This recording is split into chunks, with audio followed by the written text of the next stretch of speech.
orang-orang yang dikabulkan doanya yang tersebut dalam Al-Quran khususnya dan sunnah-sunnah Rasulullah Sallallahu Alaihi Wasallam. Kita akan bagi pembahasan kita ke dalam 3 bagian. Pertama, kenapa kita mesti berdoa? Di poin pertama.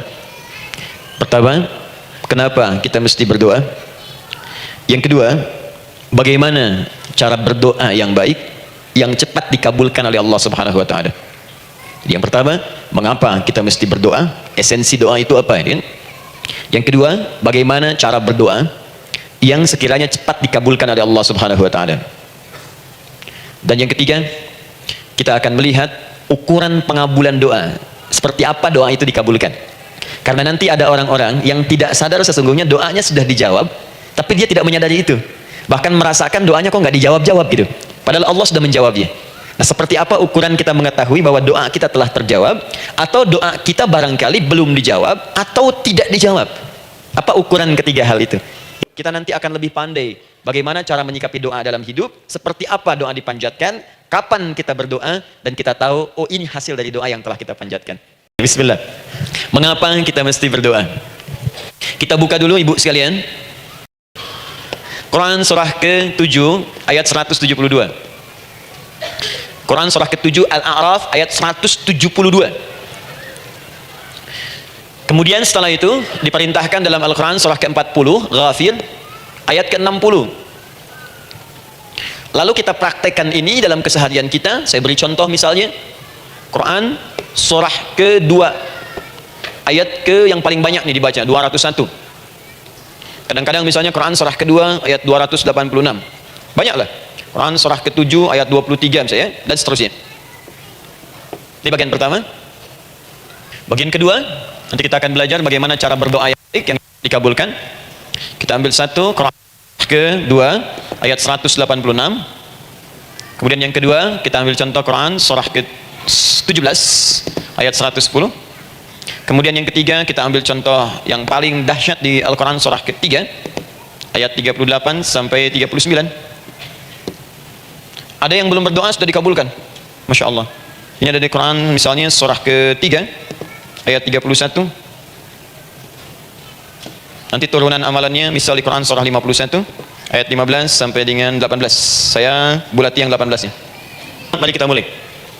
Saya ingin berkisah sejenak dengan menyampaikan Quran surah ke-7 Al-A'raf ayat 172. Allah berfirman, A'udzubillahi minasyaitonir rajim, wa idz akhadha rabbuka min bani adama min zuhurihim dzurriyyatahum wa ashhadahum ala anfusihim alastu bi rabbikum qalu bala syahidna. Ada ayatnya? Baik ya, di Quran surah ke-7 Al-A'raf ayat 172. Wa idz akhadha rabbuka min bani adam. Kata Allah, dan ingatlah, pahamilah, pelajarilah, dalamilah. Teman-teman sekalian, ingat kalimat idz itu, idz dalam Al-Quran, termasuk dalam bahasa Arab, itu bukan sekedar mengingat. Idz itu bisa mengandung arti memahami dengan dalam, menganalisis, ya, memaknai, itu idz. Jadi bukan sekedar mengingat. Bukankah ibu kalau mengingat sesuatu berusaha mendalaminya? Ya, kalau nggak percaya saya tanya begini, coba ibu ingat kemarin jam 5 sore ada di mana? Bukankah sekarang sedang mendalami sesuatu? Sedang mencari memori jam 5 sore kemarin ada di mana? Setelah itu dihimpun jadi sesuatu, lalu disampaikan dengan terstruktur, dengan rapi. Oh, kemarin saya ada di sini, di sini, di sini, mengerjakan ini. Itu idz dalam bahasa Arab. Jadi kalau di Al-Quran ada kalimat idz, itu berarti bukan sekedar kita diminta mengingat, tapi juga merenung, mendalami, memahami dengan dalam. Paham insya Allah? Baik, sekarang perhatikan. Nanti kalau ibu baca Al-Quran, maksud saya, ibu bisa menerjemahkan sendiri dan memahami dengan baik. Ya, misal kalimat idz pertama dalam Al-Quran misal ditemukan di Quran surah kedua ayat 30. Wa idz qala rabbuka lil malaikati inni ja'ilun fil ardi khalifah. Idz akan ditemukan. Nah, sekarang ayat tentang korelasinya dengan doa, kita buka Quran surah ke-7 tadi ayat 172. Wa idz akhadha rabbuk, dan pahami ya kata Allah, renungkan ya, maknai dengan dalam ketika Allah menyampaikan, membuat komitmen dengan semua anak cucu Adam tanpa kecuali. Semuanya. Ingat kalau ditemukan kalimat Bani Adam disebutkan 7 kali dalam Al-Quran. Ya, berapa kali? 7 kali. Kalimat Bani Adam.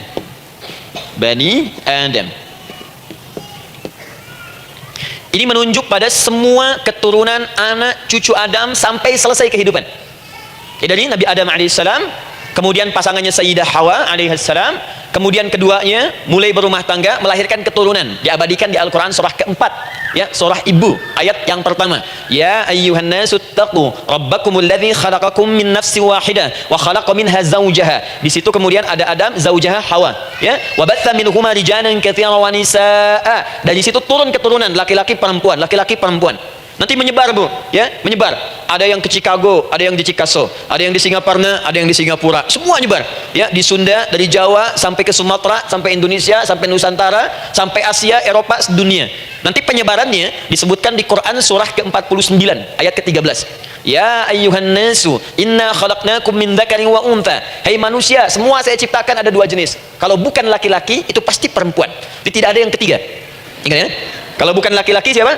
Perempuan. Jadi tidak ada misalnya, maaf, laki-laki yang keperempuan-perempuanan yang gerakannya melambai, ya, kata-katanya terlampau lembut misal, dan tidak ada pula perempuan yang perkasa, ya, terlampau kuat misalnya, melampaui batas-batas standarnya. Jadi kalau bukan laki-laki pasti perempuan. Dua saja. Jadi kalau misalnya masih ada yang bingung, tentukan dirinya, ya, dan lihat fitrahnya. Lihat fitrahnya.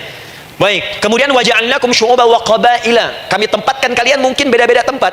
Syu'ub, beda tempat. Ya, ada yang misalnya RT, RW, kecamatan, beda kampung, beda negara, sampai seluruh dunia. Wa qabail, satu tempat itu sukunya bisa beda. Coba Ibu lihat misalnya, ya, di daerah Sumatera saja ada berapa suku? Di Sunda paling banyak suku, ya? Banyak sekali. Jadi bisa lain-lain, bisa beda-beda. Nah, li ta'arafu, semua saling mengenal, silakan. Nah, ketika semua tadi ditempatkan di semua pelosok dunia, baik laki-laki, perempuan, dari anak keturunan Adam, itu semua anak keturunan Adamnya disebut dengan satu nama saja dalam Al-Quran, yaitu Bani Adam. Jadi kalau kita mau cari keturunan kita, sampai ke asal mula kita, dari kita sekarang hidup, itu semua akan tersambung kepada Adam alaihissalam. Puncaknya akan ke sini. Ya. Dan tidak akan nyasar kemana-mana, Bu. Ya. Ada sebagian manusia, nasabnya tidak ingin ke Adam, inginnya bergeser. Sehingga mengatakan manusia berasal dari monyet katanya, ya. Ada yang berkata begitu. Ibu sampaikan saja kalau bapak dari monyet, silakan saja, jangan ngajak-ngajak saya, gitu ya. Nah, jadi semua manusia itu pasti akan kembali ke sini, ya, ke Adam alaihissalam. Karena itu saya pernah sampaikan termasuk di sini di hadapan ibu semua, masih ingat mukjizat pertama Rasulullah sallallahu alaihi wasallam saat lahir ke muka bumi. Ingat, Nabi itu sebelum dilantik menjadi rasul dalam usia 40 tahun, turun surah Al-Alaq, itu diberikan oleh Allah keistimewaan tanda-tanda kenabian. Apa di antara tandanya? Allah perjelas nasab keturunannya sampai Nabi Adam, padahal lahirnya itu ayahnya sudah wafat. Di lahir beliau, ayahnya wafat, tapi nasabnya diperjelas sampai Nabi Adam. Ya, sehingga jelas, orang tidak bisa menyoal. Ini orang nggak jelas nih, ya, kan suka ada begitu, Bu, ya, tiba-tiba datang menerangkan sesuatu, siapa itu nggak jelas. Bahkan sekarang sering muncul statement, siapa sih ustadz itu ustadz nggak jelas. Ya. Nabi nggak bisa disoal karena semuanya jelas, nasabnya jelas, keturunannya jelas, kemuliaannya jelas, ilmunya jelas. Jadi kalau orang mau menyoal nggak punya peluang. Siapa kamu Muhammad? Saya jelas keturunannya. Muhammad SAW bin Abdullah, bin Abdul Muttalib, bin Hashim, bin Abdul Manaf, bin Qusay, bin Murrah, bin Kilab, bin Ka'ab, bin Ghalib, bin Fihir, bin Malik, bin Nadar, bin Kinana, bin Khuzaimah, bin Mudrika, bin Ilyas, bin Nizar, bin Mudar, bin Ma'ad, bin Adnan, bin Addi, bin Adri, bin Muqawwam, bin Nagur, bin Tarih, bin Ya'rub, bin Yasjub, bin Nabit, bin Ismail alaihissalam, bin Ibrahim alaihissalam, bin Azar atau bin Nagur, bin Abir, bin Kinan, bin Arfakhshad, bin Sam, bin Nuh alaihissalam, bin Mikhlail, Matushala, bin Kinan, bin Anwas, bin Tis, bin Adam alaihissalam. Coba ulangi. Jelas, jadi orang nggak bisa nyoal, itu mukjizat, ya, keistimewaan pertama sebelum Allah kemudian angkat menjadi nabi dan rasul di usia 40 tahun. Jadi kalau ibu ditanya, kamu jelas nggak? Jelas. Apa binnya? Bin Bani Adam. Itu bocoran dari Al-Quran. Ya, jadi kalau ditanya keturunan siapa kamu? Adam. Tahu dari mana? Allah yang menyampaikan langsung. Apa kata Allah? Bani Adam. Jelas, ya? Baik. Jadi ini kembali kepada Adam alaihissalam. Nah, semua anak cucu Adam yang saya garis bawahi, sejak mulai terlahir itu sudah ada komitmen dari Allah dengan anak cucu Adam ini sebelum terlahir ke dunia, sejak dalam kandungan. Jadi kalau ibu belajar hadis, misal dulu saya pernah amanahkan kalau ibu mau belajar dasar-dasar, cari kitabnya Imam An-Nawawi yang Al-Arba'in An-Nawawiyah, 42 hadis. Hadis keempat, ya, paling kiri sebelah atas di kitabnya, dari Abdullah bin Mas'ud radhiyallahu taala anhu, ya. Qala Nabi sallallahu alaihi wasallam bahwa shadiqul masduq. Nabi SAW pernah menyampaikan sedangkan beliau orang benar dan dibenarkan. Kapan perjanjian ini dibuat? Dalam usia kandungan 4 bulan. Dalam kandungan. Inna ahadakum yujma'u fi batni ummihi. Setiap kalian yang akan terlahir dari anak cucu Adam, kecuali Adam, Bu, ya. Kecuali Adam, kecuali Hawa, karena ini asal mula manusia keduanya. Tapi keturunan Adam dan Hawa akan mengalami proses yang sama. Dikandung dulu ibundanya, kemudian terlahir. Adam tidak dikandung, ingat, Adam tidak ada bapak, Adam tidak ada ibu. langsung diciptakan wujudnya oleh Allah Subhanahu wa taala dari bahan dasar yang sama dengan manusia. Ya karena itu saya pernah ditanya, pernah berdialog, ya. Ustaz, ini spesial Nabi Isa ini. Ya spesial, Yesus Al-Masih Nabi Isa spesial. Karena itu diangkat sebagai Tuhan. Apa yang spesial? Kata beliau, karena ini bisa menghidupkan yang mati. Yang kedua, ini lahirnya beda dengan orang biasa. Bagaimana lahirnya? Tanpa bapak. Ibu saja tanpa bapak. Mana ada manusia yang lain seperti ini? Saya bilang, Adam lebih spesial lagi. Lahir tanpa ibu, tanpa bapak. Kenapa nggak jadi Tuhan? Tapi kan Adam nggak bisa menghidupkan yang mati. Dengan izin Allah, maaf, Nabi Ibrahim lebih canggih lagi. Buka Quran surah kedua, ayat 260, paling kiri sebelah atas. Wa idh qala Ibrahim rabbi arini kaifa tuhyil mauta qala awalam tu'min qala bala walakin inna qalbi. Ketika Ibrahim bermohon kepada Rabbnya, ya Allah, tolong tunjukkan kepadaku bagaimana cara menghidupkan yang mati. Kata Allah, kamu masih nggak yakin? Kata Ibrahim, saya yakin, saya yakinnya. Cuma supaya hati saya tenang, membuktikan kepada yang lain tentang kuasamu. Kata Allah, gampang. Lalu Allah berikan kemudian satu ketentuan sama persis dengan Nabi Isa, cuman prosesnya lebih canggih. Kalau Nabi Isa, tepuk mayatnya, bangun, bicara. Nabi Ibrahim kata Allah, nih ambil burung, potong-potong dulu, dicincang dulu. Sudah dicincang kemudian, mayatnya disimpan, jasadnya di tempat bukit yang berbeda. Kalau sekarang potong burung, simpan di bukit satu, jasad yang kedua simpan di bukit B. Kepalanya simpan di bukit A, ekornya simpan di bukit B, badannya simpan di bukit C. Panggil dengan nama Allah. Thummat uhunna ya'tina kasa'ya. Panggil, bismillah, dengan nama Allah, hidup, hidup. Sama persis dengan Nabi Isa. Dengan nama Allah, biidnillah, hidup, hidup. Nabi Ibrahim, biidnillah, dengan nama Allah, hidup, hidup. Menyatu semuanya, jadi satu. Psst. Kalau Nabi Isa, kemudian ada yang menduga sebagai Tuhan, kenapa Nabi Ibrahim tidak angkat jadi Tuhan? Paham ya? Nah, ini menunjukkan bahwa ada pola pemikiran yang harus dikembalikan supaya benar cara memahaminya. Jelas sampai sini? Maaf, saya sedikit agak lompat ya. Saya kembalikan kemudian, perhatikan sini. Inna ahadakum yujma'u fi batni ummihi. Karena itu semua anak cucu Adam, beda dengan Adam, akan proses lahirnya dikandung dulu di perut ibundanya. Fokus baik-baik. Arba'ina yauman nutfah, 40 hari pertama baru kemudian proses antara spermatozoa dengan ovum berproses. Tsumma yakunu mithla dzalika, kemudian alaqah. 40 hari yang kedua jadi alaqah, zigot yang menempel di dinding rahim. Tsumma yakunu mithla dzalika mudghah. 40 hari ketiga berbentuk mudghah, sudah mulai berbentuk daging sekeratan, ada bentuknya. Dan usianya sudah 4 bulan, 40 hari ketiga, 120 hari. 120 hari. Tsumma yursalu ilaihil malak, kemudian diutuslah malaikat, fayanfukhu fihi ruh, maka ditiupkan roh ke dalamnya. Jadi ingat, kalau di antara sini, di antara kita ada ibu misalnya yang tengah hamil, tengah mengandung, ingat baik-baik, atau keluarganya, kerabatnya, usia 4 bulan itu roh sudah ditiupkan. Di kandungan sudah ada rohnya. Hati-hati ya. Berapa bulan? 4 bulan. Karena itu nanti ada ayat dalam Al-Quran, Quran surah ke-7 ayat 189. Di posisi ini harus banyak berdoa dan beramal soleh. Ingat ya, berdoa, beramal soleh, minimal minta kepada Allah. Da'awallaha rabbahuma la in ataitana sholihah lanakunanna minasyakirin. Minta banyak kepada Allah, ya Allah jadikan anak saya anak yang soleh, jadikan anak saya anak yang soleh. Dari usia itu 4 bulan sampai ke atas menjelang lahir. Nanti diiringi oleh amal soleh kedua orang tuanya. Ini sudah penelitian dokter muslim, khususnya di Asia Tenggara. Saya diskusi dengan seorang dokter muslim, ternyata ada korelasi amal soleh yang dikerjakan kedua orang tua, ayah dan bunda atau calon ayah dan bunda kepada anak yang sedang dikandung, yang belum dilahirkan. Jadi kalau orang tuanya rajin baca Al-Quran, itu berpengaruh ke anak, Bu. Dan penelitian terkini itu mempercepat anak itu menjadi seorang penghafal Quran ketika lahir. Ya, pernah satu kali dibacakan Al-Quran, posisi janin itu berubah, seperti sujud gitu. Itu penelitian sudah di MRI waktu itu dilihat ya, kelihatan. Jadi ada korelasi antara kesolehan orang tua dengan kesolehan anak yang sedang dikandung. Hati-hati ya. Tapi yang penting diketahui adalah dalam usia kandungan 4 bulan itu disebutkanlah isyarat di Quran surah ke-7 ayat 172 terjadi perjanjian komitmen dengan Allah Subhanahu wa taala. Apa perjanjiannya? Wa idz akhadha rabbuka min bani adama min zuhurihim dzurriyyatahum wa asyhadahum ala anfusihim. Lihat perjanjiannya, saya fokus di kalimat ini, alastu bi rabbikum. Apakah engkau akan berkomitmen saat ini? Bersaksi? Karena kalimatnya bersaksi. Wa asyhadahum, dan mereka bersyahadat, bersaksi, komitmen. Di komitmennya menggunakan kata syahadat di sini. Karena itu nanti setiap bayi yang sudah terlahir dari rahim ibu manapun itu berada dalam keadaan suci karena sudah bersyahadat dalam perut ibundanya. Masih ingat hadis ini? Kullu mauludin yuladu 'alal fitrah. Setiap yang terlahir dari rahim perempuan manapun itu membawa fitrah. Apa di antara fitrah yang dimaksudkan itu? Fitrah keislaman, fitrah mengakui Allah sebagai Tuhan. Itu nanti ada di Quran surah ke-30 ayat ke-30, paling kanan sebelah atas. Quran surah 30 ayat 30. Fa'aqim wajhaka lid-dini hanifa. Hai setiap manusia, Fa'aqim wajhaka, hadapkan, pasrahkan, arahkan dirimu sepenuhnya. Lid-dini, pada ketentuan ad-din, hanifa, dengan lurus. Di setiap manusia itu punya fitrah untuk beragama. Punya kecenderungan untuk mencari Tuhan. Silakan ibu cek, manusia manapun yang pernah hidup, itu pasti akan mencari Tuhan. Silakan. Karena itu Allah beri jalan, begini cara mencarinya. Fitratallahi allati fataran nasa 'alaiha, itulah fitrah manusia yang telah Allah berikan pada dirinya bahkan sebelum dia terlahir. Di antara fitrah manusia ada kecenderungan untuk mencari Tuhan. Ada kecenderungan untuk mendekat kepada Allah. Bahasa Qur'annya din, lid-dini hanifa. Apa itu din? Itulah Islam. Quran surah ketiga ayat 19. Inna dina indallahil Islam. Karena itu silakan cek, semua orang itu pasti akan mencari Tuhan. Setiap manusia.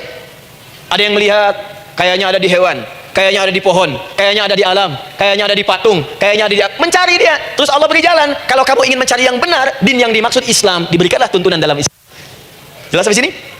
Baik, karena itulah kemudian setiap bayi yang terlahir itu disebut oleh Nabi dia suci, dia bersih karena telah membawa risalah Islam dalam dirinya. Hanya sayang nanti fa abawahu yuhawidanihi aw yunassaranihi aw yumajjisanihi. Lingkungan nanti akan berubah dia keluar dari fitrahnya. Bisa dipengaruhi, tiba-tiba berubah misalnya keyakinan. Bisa karena kejadian tertentu dia jauh dari Allah Subhanahu wa taala. Dia muslim, cuman karena kondisi tertentu, pekerjaan menjauhkan dia dari Allah, lupa salat. Telenovela menjauhkan dia dari Al-Qur'an. WhatsApp, Facebook, media sosial melupakan dia dari ibadah. Coba ibu, kalau online setiap hari berapa kali dengan media sosial? Ganti status. Online dengan Allah berapa kali dalam sehari? Coba hitung. Online dengan Allah yang paling maksimal kan sholat fardu 5 kali. Kalau 1 kali 5 menit kali 5 cuma 25 menit. 25 menit online dengan Allah. Berapa menit online dengan media sosial yang tidak nyata?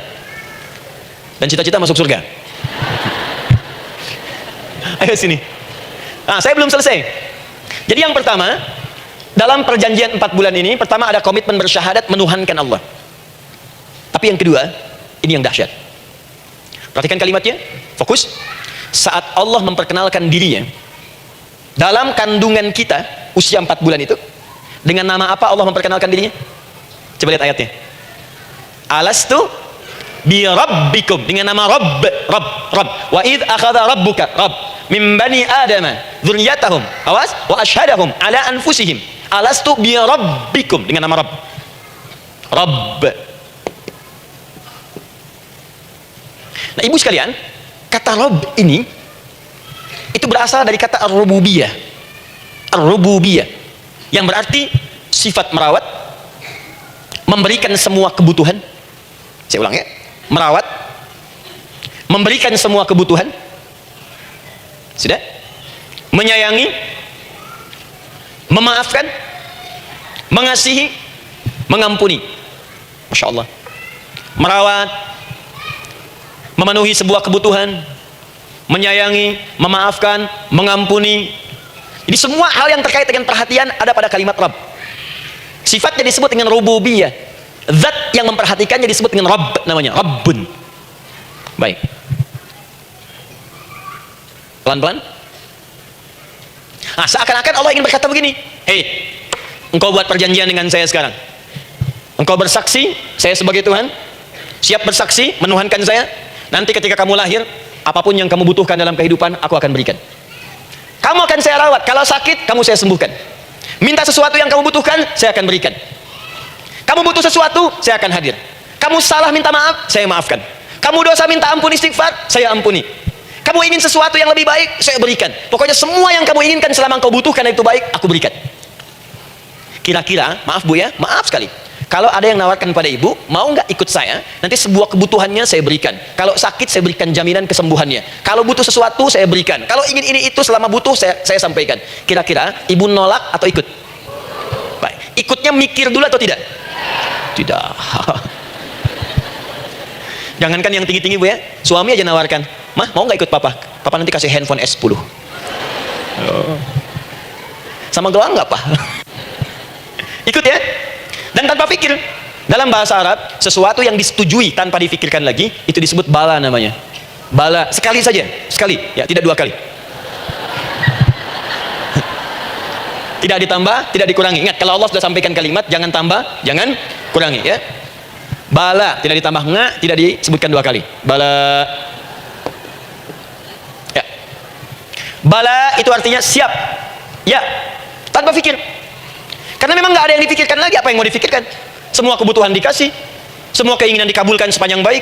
Kalau sakit ada jaminan disembuhkan, dikasihi, disayangi, salah dimaafkan. Ya kalau dosa diampuni, apalagi yang kurang, nggak ada aib, nggak ada yang kurang, sempurna semua. Kita katakan bala tanpa fikir. Karena itu, perhatikan, setiap kita kemudian, ibu sekalian, datang terlahir ke bumi,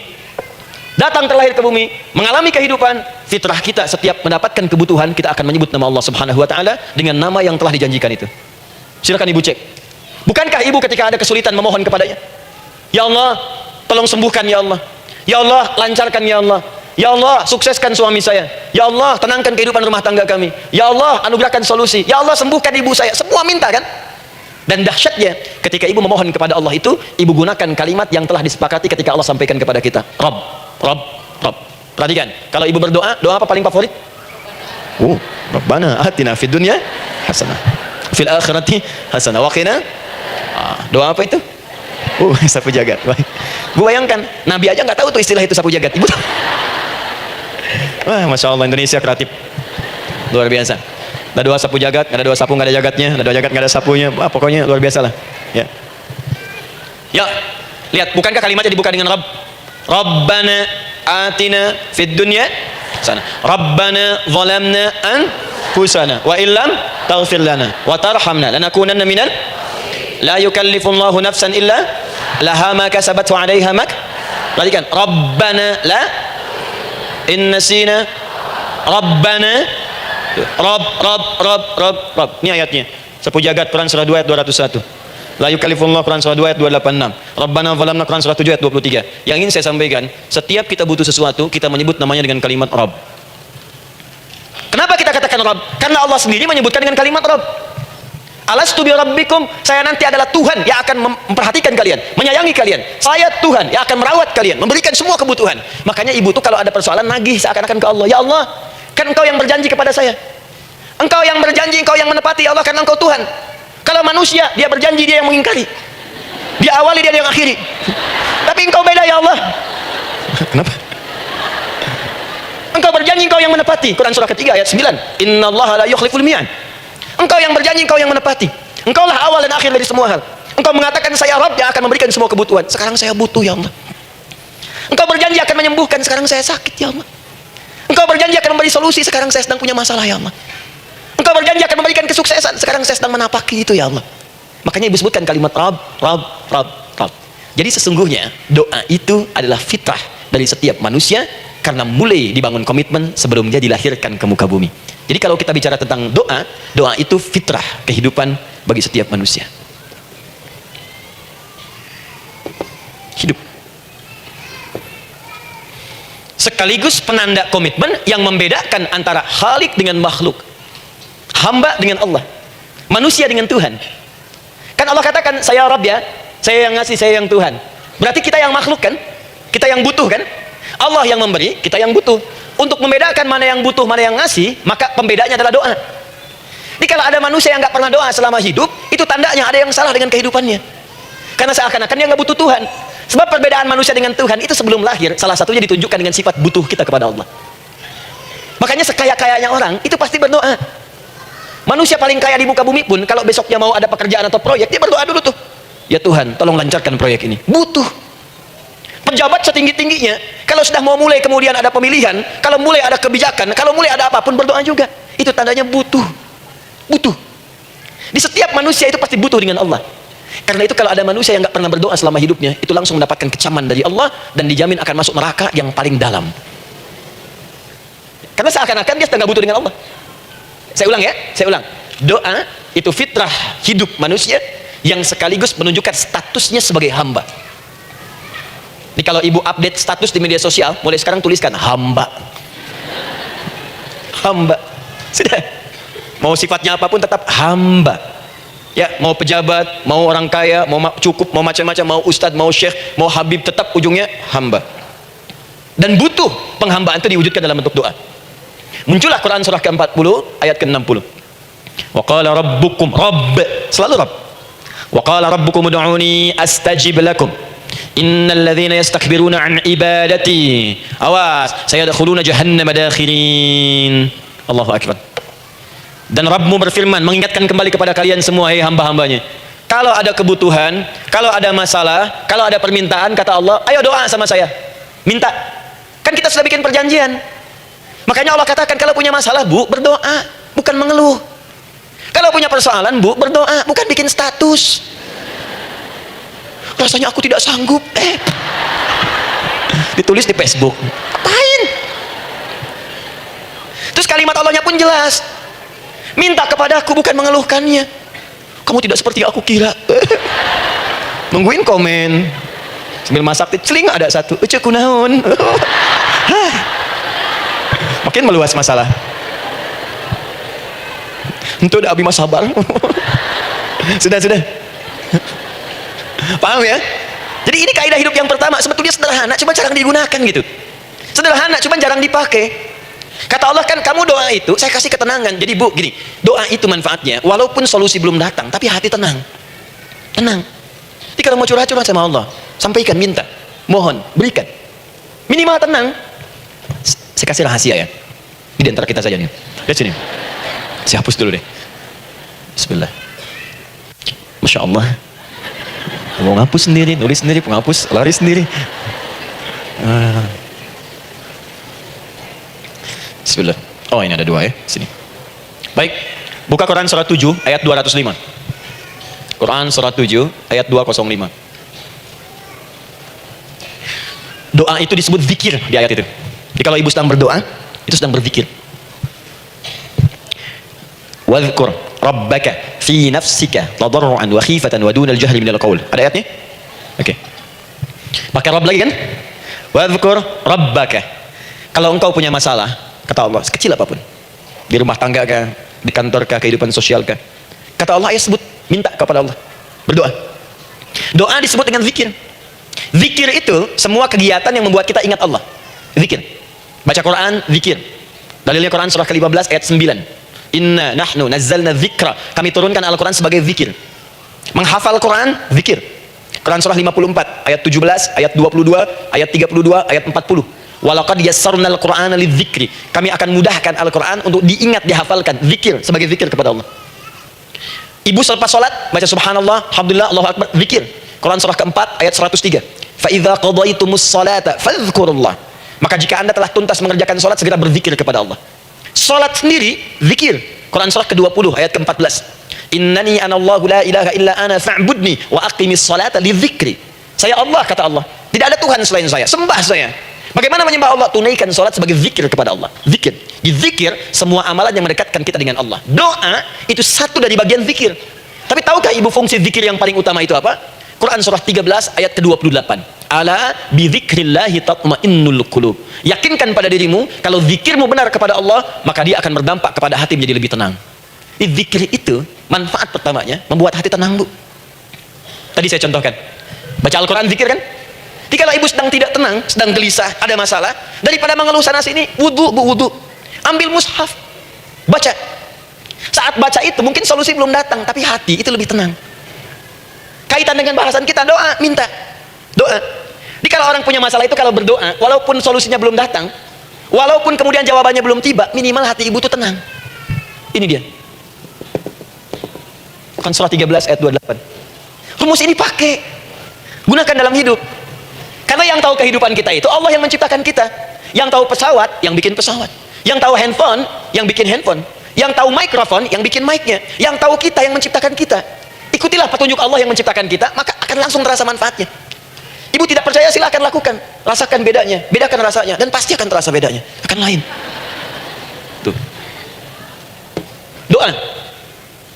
Tapi ingat, yang paling penting kata Allah, doa itu bukan sekedar penting permohonannya, tapi menunjukkan status kita sebagai hamba di hadapan Allah Subhanahu wa taala. Jadi kalau ada orang selama hidup tidak pernah berdoa, artinya dia mengingkari status dia sebagai hamba di hadapan Allah Subhanahu wa taala. Mau menyejajarkan diri dengan Tuhan. Kan yang tidak pernah meminta itu Tuhan. Allah yang memberikan. Kalau manusia beda, pasti minta. Artinya kalau ada manusia yang nggak pernah minta, seakan-akan bahasa halusnya, kamu ini ngaku jadi Tuhan. Saya tempatkan kau di neraka jahanam yang paling bawah. Jahanam itu, bu, belum masuk saja sudah terasa. Terasa. Buka ibu Quran surah misalnya ke-40 Ghafir tuh. Ya, ayat 45 sampai dengan 47-nya. Sebelumnya lagi, lihat Quran surah ke-8 ayat ke-50. Itu penghuni neraka, Bu, yang bukan jahanam saja. Penghuni neraka itu kalau mau meninggal itu dipukulin dulu malaikat. Depan belakangnya. Ayo, kamu keluar. Lama amat keluarnya rohnya katanya. Takut karena nggak punya bekal. Kan maaf ya, kaidah mengatakan orang nggak punya bekal itu takut pulang, apalagi orang merasa salah. Anak ibu berbuat kesalahan, mau pulang takut kan? Takut. Jadi kalau ada anak takut pulang, salah dia. Salah. Kemana anak nggak pulang-pulang, pasti ada yang salah karena nggak berani pulang. Jangankan salah, nggak punya bekal saja, malu pulang. Lihat ibu waktu Ramadan usai, mau mudik Idul Fitri. Kan pada mudik kan? Kenapa mau mudik dan senang mudik? Karena punya bekal, Bu. Dikumpul-kumpulkan itu selama 11 bulan. Untuk 1 bulan saja, itu pun paling berapa hari. Kumpulin. Terus telepon keluarga, insya Allah aku pulang hari ini. Wah, senang semuanya. Padahal mudiknya cuma pakai motor, Bu. Motornya bebek, bekalnya singa. Serius saya, motor bebek bekal singa, ada kardus belakangnya, tulisin, terus tambah pelepah pisang buat begini, belakangnya ditulisin, aku pulang sayang. Jalan mudik, terus yang di rumah kan senang nerimanya. Kenapa? Karena ada yang pulang dan bawa bekal. Saya pernah tanya pada seseorang, kenapa anda nggak mudik? Nggak ada bekal Ustaz, nggak ada bekal, malu pulang. Kebayang nggak saat pulang menghadap Allah nggak punya bekal? Malu pulang, apalagi punya banyak salah, jadi nggak mau keluar rohnya. Malaikatnya geram, dipukulin sama malaikat, pukul depannya, kamu ini cepat keluar. Keluar. Malu pulang. Tapi kalau punya bekal enak. Dan yang nyambut langsung malaikat. Bahkan nanti ada satu amalan saat dikerjakan, itu orang ini sudah masuk surga, tapi semua malaikat di semua pintu surga yang 8 itu datang mengunjungi dia mengucapkan selamat. Itu ada di Quran surah 13 ayat 24. Salamun alaikum bima sabartum fa ni'ma uqbaddar. Selamat ya saat di dunia sabar mencari bekal, dan ini bekal terbaik yang kamu dapatkan, silakan nikmati surga yang kamu rindukan itu. Ini nikmatnya tempat yang pernah nanti kamu kunjungi. Dan tinggal abadi di situ. Yang nyambut malaikat. Bayangkan semua malaikat, Bu. Semua malaikat dari pintu surga datang nyambut dia. Wah, Masya Allah, malaikat Jibril, Israfil, malaikat maut. Maaf ya, dicabut kemarin. Biasa, selamat. Dunia aja kalau ada yang nyambut senang kan? Rumah dicet, datang, sambut depan rumah, semua hidangan ada. Oh, Masya Allah. Bahkan yang tidak ada jadi ada. Luarnya kongguan, dalamnya rangginang gitu kan. Wah, muncul semua. Paham ya? Jadi ini bagian pertama. Jadi kita katakan kenapa manusia mesti berdoa? Jawabannya karena manusia itu hamba. Dan doa itu adalah fitrah bagian dari kehidupan. Kenapa manusia mesti berdoa? Karena ada komitmen dari Allah. Setiap dia mendapatkan sebuah persoalan, maka Allah akan jawab dan berikan jawaban dari semua persoalannya. Jalan mendapatkan jawaban itu adalah doa. Kenapa manusia mesti berdoa? Karena dia butuh dengan Allah. Dan puncaknya, kenapa dia mesti berdoa? Karena Allah ingin membahagiakan kehidupan dunianya sebelum sampai keabadiannya di akhirat. Jadi ketika kita berdoa, sebetulnya kebaikan untuk kita karena Allah ingin kita bahagia, ingin mudah hidupnya. Tapi kalau ada orang nggak berdoa, sesungguhnya dia sedang menyulitkan diri sendiri dalam kehidupan dunianya sampai ke akhiratnya. Jelas sampai di sini? Masya Allah, alhamdulillah. Baik, kalau sudah paham, saya hapus ini. Kita masuk bagian yang kedua. Hapus lagi. Sab Muslimah edisi ke-15. 15 kali datang sendiri, nangis sendiri, nulis sendiri, ngapus sendiri. Masya Allah. Tinggal lihat, catat, masuk surga. Masya Allah. Alhamdulillah. Baik. Baik. Sudah? Alhamdulillah. Saya ingin setiap pembahasan kita dipahami ya. Saya tidak menyukai kalau datang melihat tapi nggak paham gitu. Ya, dengar tapi nggak paham. Saya tidak ingin satupun keluar dari sini kecuali paham. Ya. Ibu paham? Paham Ustaz. Pada pamit ya, silahkan. Apa yang ibu pahami? Doa. Ya. Dah. Nah, sekarang masuk bagian kedua. Bismillah. Kalau sudah mengerti yang tadi, persoalannya adalah bagaimana cara kita memohon kepada Allah. Itu dia. Bagaimana cara kita meminta? Kata Allah, kamu kalau punya masalah minta. Ya Allah, caranya bagaimana? Karena sesuatu yang dikerjakan tanpa ilmu dan tidak tahu caranya, itu bisa keliru. Hidup itu menyembah Allah tidak cukup dengan iman, Bu. Mesti pakai ilmu. Iman saja sekalipun kuat tanpa ilmu, itu bisa salah. Kuat ingin mendekat kepada Allah. Ya Allah, aku ingin ibadah, kuat. Saya punya kawan dulu di pesantren. Tahun kedua, dia sudah berubah. Ya, tadinya orang tuanya melihat anaknya Masya Allah, tiba-tiba ada perubahan, senang ibadah, Bu. Malam-malam dia bangun, ini kisah nyata, saya alami sendiri. Masya Allah, saya senang sekali. Kita saling doakan, dia bangun malam tahajud. Bangun jam 2, Anda bayangkan. Yang sebelumnya menjelang subuh atau apa, ini malam Jumat lagi, malam libur. Malam libur biasanya santri itu, kebanyakan ada yang keluar, ada yang main, ada yang macam-macam. Ini dia malam tahajud, jam 2 bangun. Saya bahagia sekali. Udah bangun, sholat, selesai. Cuman pas waktu mau subuh, kok saya lihat tidur. Saya bangunkan kan, Fulan bangun. Oh iya, kata iya. Oh mungkin nanti mau nyusul. Saya pikir istirahat dulu. Saya ke masjid lah. Udah ke masjid, dah selesai. Kita diskusi di masjid, selesai. Semua pulang saya jam 7. Saya lihat masih tidur juga. Barangkali dia sudah tadi sholat mungkin di kamar, nggak sempat ke masjid karena capek. Tapi saya lihat kok posisinya nggak berubah. Di situ juga. Akhirnya setengah jam saya tunggu, saya bangunkan. Bangun. Bangun. Kenapa Adi, katanya? Saya kira antum belum sholat subuh ya? Adi gimana sih? Kan udah saya jama dengan tahajud tadi. Udah saya jama dengan tahajud. Jadi memang kekuatan imannya lagi tinggi, cuman ilmunya kosong. Ini yang bahaya. Besok-besok kalau orang kayak gini sholat subuh bisa 4 rakaat. Ya. Karena itu berdoa penting, cuma kita mesti tahu caranya. Yuk kita mulai bagian pertama. Quran surah kedua ayat 186, paling kiri sebelah bawah. Sudah? Wa idza sa'alaka 'ibadi 'anni fa inni qarib. Fokus. Kata Allah, kalau hamba-hambaku Muhammad SAW bertanya kepadamu, minta petunjuk untuk mencari-cari aku. Tuh Bu, coba lihat ayat doa dibuka lagi dengan kalimat hamba untuk menegaskan status kita. Jadi kalau ditanya kita siapa di hadapan Allah, hamba. Makanya nggak usah sombong. Jangan sombong karena kita cuma hamba. Karena itu ketika Korun sombong, Korun itu manusia terkaya yang pernah hidup di bumi. Hartanya Bu, ini saya kasih bocoran sedikit, kunci berangkasnya saja kemana-mana itu suka dibawa, dipikul paling sedikitnya 8 bodyguard, cuman bawa kunci berangkas saja begini. Di Korun pengen ngasih tahu, kalau ada yang pengen nyuri di tempat saya silahkan aja, ini aja bodyguard saya ngangkat kuncinya susah. Korun. Jadi kalau Anda tidak sekaya Korun, jangan ikutan sombong, telat, gak ada kerjaan, sudah ada yang lebih kaya. Ya, dan apa yang terjadi? Fakhosabna, kata Allah, kami telan, likuifasi, telan oleh bumi semua, dengan kekayaannya semua habis. Jadi ketika ada seseorang yang lupa dengan statusnya sebagai hamba, maka Allah akan memberikan pelajaran kepadanya untuk taubat. Kalau nggak mau taubat juga, telan habis untuk menunjukkan kamu tuh bukan Tuhan, saya Tuhannya. Maka jangan ikutan sombong. Kalau ada yang perlu punya Ferrari, Lamborghini, Lamborghini, ya, wow, bikin rame di jalan, cuman update status, kasih tahu, maaf mas, telat. Itu gambaran hidup. Dan ingat, setiap dibuka dengan kalimat permohonan, itu kalimatnya hamba. Hambaku, hambaku, hambaku. Termasuk mau minta tobat, hamba. Quran surah 39 ayat 53. Qul ya ibadiyalladzina asrafu ala anfusihim la taqnatu min rahmatillah. Katakan Muhammad pada hambaku yang merasa banyak dosa, pengen berdoa minta tobat. Kata Allah, hamba. Saya terima tobatnya, hamba. Ini ya.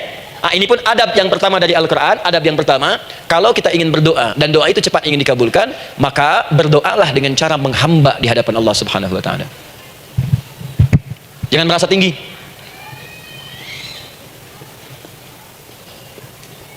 Saya turunkan caranya. Bagaimana cara menghamba itu dengan cara yang baik? Fokus. Wa idza sa'alaka 'ibadi 'anni, Muhammad SAW, jika ada hamba-hambaku bertanya padamu tentangku, ingin mencari-cari aku. Masya Allah, ibu maaf ya, biasanya kan kalau orang mencari Allah, ingin mendekat kepada Allah, entah itu datang ke masjid, bangun malam, biasanya motifnya cuma 2. Satu, ada kebutuhan, pengen berdoa, terus dekat sama Allah.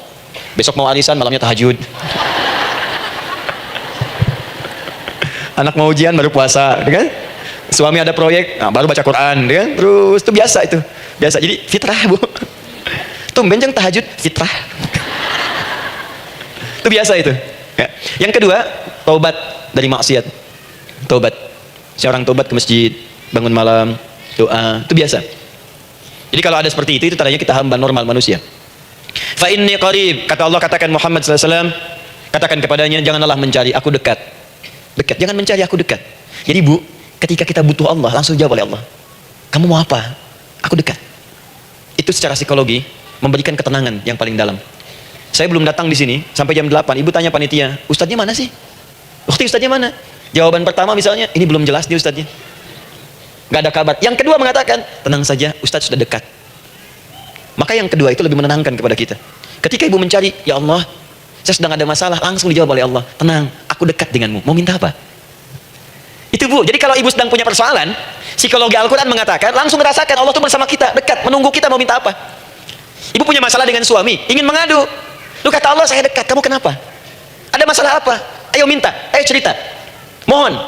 Ibu punya masalah dengan anak, ibu punya masalah dengan tetangga, di pekerjaan, kehidupan sosial. Kata Allah, saya dekat. Nah, perasaan itu hadirkan dalam jiwa kita. Ini sekarang jarang didapatkan. Jadi kalau ada masalah itu, hal pertama yang dilakukan itu belum ingat Allah itu masalahnya. Di kebanyakan manusia itu kalau punya masalah, selalu ingin yang pertama itu solusinya, bukan Allahnya. Kan pemilik solusinya Allah. Jadi kalau kita ingat pada yang memiliki, maka apapun yang kita minta akan diberikan. Bahkan ada orang yang saking ingatnya dengan Allah, sebelum minta sudah dikabulkan. Itu yang dahsyat. Nah, sekarang setelah kita paham tentang kedekatan ini, kemudian kita praktekkan. Jadi ibu, ya maaf ya, ketika ibu punya masalah apapun, yang pertama diingat Allah. Allah, engkau telah berjanji, engkau pasti akan tepati. Ya Allah, sekarang aku ada persoalan. Nah, sekarang teruskan ayatnya. Ujibu da'watad da'i idza da'an. Ujib.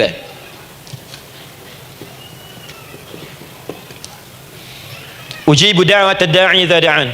Aku pasti akan menjawab, mengabulkan setiap doa hambaku jika dia bermohon kepadaku. Saya ingin ajarkan sedikit di gramatikal bahasa Arab. Ujib itu disebut dengan fi'il mudhari namanya. Saya kasih rumus cepat bu ya. Insya Allah kalau ibu fokus dengan rumus ini, ibu nanti bisa memahami Al-Quran dengan baik. Saya kasih satu kalimat, hafalkan baik-baik. Ini gampang kok. Anita. Ya, Anita. Sudah? Anita. Baik. Hamzah, nun, ya, ta. Satukan Anita. Kalau di dalam kalimat ibu baca Al-Quran, di depannya ada huruf hamzah ini, atau nun, atau ya, atau ta, maka itu rumus mudhari namanya. Gak usah dihafalkan mudharinya, ya, gak usah dihafalkan sampai bikin misalnya satu ungkapan Anita istrinya Pak Mudhari, gak usah, gak ada kerjaan, ya, gak usah dihafal. Saya hanya ingin tunjukkan pemahaman. Kalau ada bentuk seperti ini punya 3 makna. Kalau dalam bahasa Inggris itu disebut present, ya, continuous, dan future. Present, continuous, and future. Sekarang, terus, sampai kapanpun. Sekarang, terus berlangsung, continuous, and future, sampai kapanpun di masa depan. Ini bentuknya disingkat dengan rumus ini, Anita. Di dalam konteks pengabulan doa, kata Allah, ketika saya akan kabulkan, kalau kamu punya masalah, kamu berdoa, saya akan kabulkan. Nah, kalimat Allah saya akan kabulkan ini bentuknya menggunakan mudhari. Ada hamzah di depannya, ujib. Artinya apa? Kalau ibu sekarang berdoa, saya akan kabulkan, kata Allah. Terus kamu berdoa, saya akan jawab. Nanti pun punya masalah di masa depan, kamu berdoa, saya jawab juga. Jadi artinya tidak ada doa yang sia-sia. Semua doa, ingat, sepanjang kita butuhkan pasti Allah berikan. Doa itu sepanjang kita butuhkan pasti akan dijawab. Nanti kapan dijawabnya, seperti apa jawabannya, nanti bagian ketiga. Kadang-kadang minta sekarang, dijawabnya nanti. Minta sekarang, dijawab sekarang. Ada yang mintanya A, dijawabnya B. Itu yang paling dahsyat. Ya. Jadi kalau saya tanya, kalau kita berdoa, dijawab tidak oleh Allah? Ya, itu janji Allah. Setiap orang berdoa, pasti dijawab. Nah, hanya persoalannya, seperti apa doa yang cepat dijawab itu? Apakah semua doa langsung dijawab seketika? Akankah mendapat jaminan langsung dijawab? Ternyata kalimat dijawab ini diikat dengan syarat ketentuan berlaku. Apa di antara syarat dan ketentuannya ini? Teruskan ayatnya. Falyastajibuli. Syarat pertama. Kalau doamu ingin cepat aku jawab, falyastajibuli, maka engkau pun harus cepat merespon setiap seruanku. Jawab seruanku dengan cepat. Doa ingin dijawab oleh Allah, maka kata Allah, kamu pun harus menjawab setiap seruanku. Jawab seruan Allah. Ayo respon, adil. Maunya dapat gaji aja, kerja nggak mau. Ya. Apa ibu pikir duduk manis santai di ruangan tengah, tiap bulan suami datang berikan uang belanja? Belum tentu. Kalau sikap tidak bagus, ya interaksi tidak mulia, maka belum tentu itu didapatkan. Maka syarat pertama kata Allah, kalau doamu ingin cepat aku jawab, maka setiap aku seru, cepatlah engkau kemudian kerjakan dan jawab itu. Jadi ternyata seruan Allah itu terkait berkelindan dengan pengabulan doa. Jadi ketika ibu diseru oleh Allah, diminta diperintahkan sesuatu oleh Allah, sebetulnya itu kunci untuk mendapatkan jawaban doa kita, Bu. Dipanggil kita, ayo cepat datang sini, mau minta apa? Minta, saya kasih. Apa di antara kunci doa itu, Ustaz? Yuk kita lihat. Adalah jawaban dari seruan Allah. Apa di antara seruan Allah itu? Saya beri contoh satu misalnya. Allah perintahkan kita untuk sholat. Bahkan diseru, diingatkan 5 kali dalam sehari. Sholat. Bukankah kita diseru, Bu? Dipanggil 5 kali sehari untuk sholat? Allahu Akbar, Allahu Akbar. Ya? Diingatkan kan? Ayo ingat Allah, ingat Allah, ingat Allah, ingat Allah.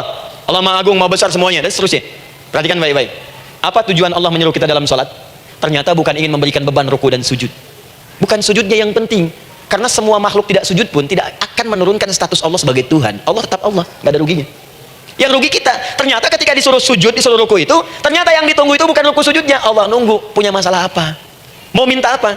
Karena itu dalam ilmu fikih, ibu buka semua kitab fikih. Salat itu secara bahasa disebut dengan doa. Nama lain dari doa adalah salat. As-salatu hiya doa.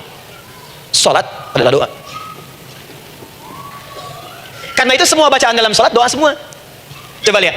Baru takbir Allahu Akbar, doa iftitah. Al-Fatihah, doa bu, jangan dikira Al-Fatihah nggak ada doanya. Nih, nanti saya berikan cepat ya, ini highlight dulu. Highlight dulu. Dalam sholat itu ada 4 keadaan. Ingat ini baik-baik. Nanti ibu manfaatkan minimal zuhur, lakukan. Ada berapa keadaan? 4. Ada 4 posisi, 4 keadaan dalam sholat. Yang kalau ibu berdoa benar, meminta di situ dengan benar, itu seketika akan dikabulkan. Seketika. 1, saat berdiri. Berdiri. 2, saat rukuk. Rukuk. 3, saat sujud. 3, saat sujud. 4, sesaat sebelum salam. Berdiri, rukuk, sujud, sesaat sebelum salam. Baik, sebelum saya bahas lebih jauh, saya ingin sampaikan dulu. Jadi ternyata ketika kita diminta oleh Allah menunaikan sholat, itulah cara kita memohon, bu. Itulah waktu kita meminta. Dan dahsyatnya dalam sehari itu 5 kali ditungguin, bu. Mana ada manusia di muka bumi ini buka pintu rumahnya 5 kali sehari cuma untuk memberikan apa yang dibutuhkan. Sesoleh-solehnya Ustadz, gak ada yang mengatakan, ayo 5 kali sehari datang aja ke rumah saya. Kalau butuh apa-apa ambil. Butuh kulkas, ambil kulkasnya. Butuh TV, ambil. Gak ada begitu. Allah itu maha baiknya, 5 kali sehari dipanggil. Dari subuh sampai zuhur. Kita bangun tidur aja, punya masalah nggak? Ayo minta. Disuruh sholat 2 rakaat. Dan sholatnya nggak usah banyak-banyak, 2 rakaat aja dulu supaya nggak ada beban. Itu pun kadang-kadang masih lupa berapa rakaat kita sholat. Ya. Ayo sujud, disuruh minta, punya masalah nggak? Terus dari subuh sampai ke siang dipanggil lagi.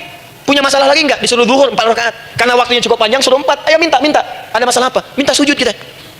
Minta mohon. Dari zuhur ke asar ditanya lagi, ada masalah nggak? Panggil lagi. Ke maghrib sampai ke isya sebelum tidur, supaya tidurmu enak, masalah nggak ada, tenang, nikmat, nyaman istirahatnya. Ada masalah nggak? Disuruh sholat lagi.